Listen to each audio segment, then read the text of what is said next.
Hi, Karina. I saw your video and I thought it was a really good response. I do understand where you're coming from when you're talking about like where you get your biases, just like in the form of safety and like where you grew up. So I really appreciate the fact that you took your time to explain the way you think and why you think that way. I think it was really essential to the way you were trying to portray your biases, and so I thank you for that.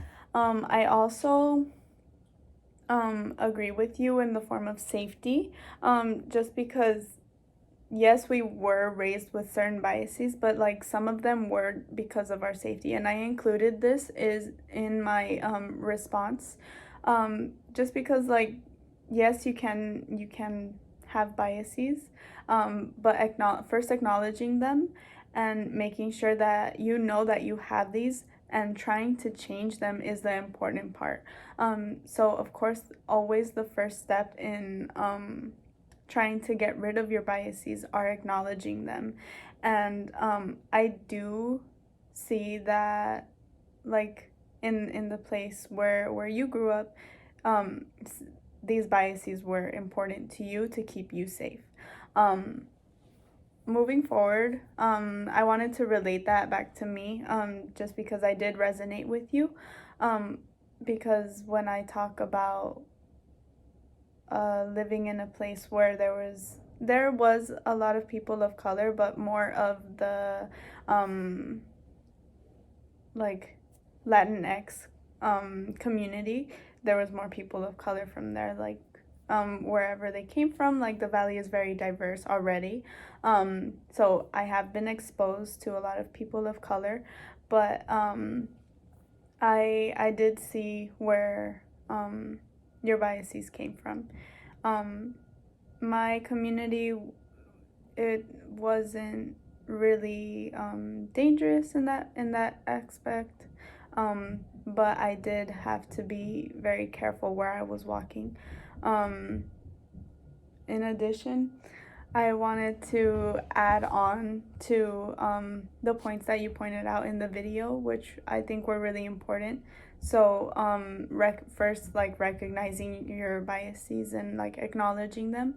Also, making sure that you're closer to that, like getting closer to the people that you have biases against. Excuse me. I thought that was a really good point to really just like involve yourself in the culture. That is why I like taking classes, very well, ethnic study classes, just because I am of a certain background and I do love learning about other people's backgrounds. And it just makes me open my mind up even more. I take Chicano studies courses, Africana studies courses, and I do plan on taking Asian and Pacific Islander courses. I think that's what they're called. But I do plan on taking many ethnic study courses, just because I think they're very important in how we involve ourselves in their culture, and like how we do do interact with them. And I think it's important to learn other people's cultures. And the last one was like pointing out the good in like people of those types of backgrounds, and pointing out the good, so replacing the bad and pointing out the good. I do think that's also really important, just because like there are so many of different backgrounds here in Los Angeles alone, and we know that LA, like people from LA, are very hardworking and are very diverse and welcoming of people all over the world. That is why like California is a sanctuary state, and I think that it's really important that we do replace the good, the bad with the good, because people are hardworking in general, no matter what background. They win things because they deserve them. Like people see and recognize their hard work and dedication to what they work in. For example, like the healthcare, the people that work in healthcare, or athletes, or teachers even. Like, people work really hard for what they have, and I think that's really important, and thank you for pointing that out.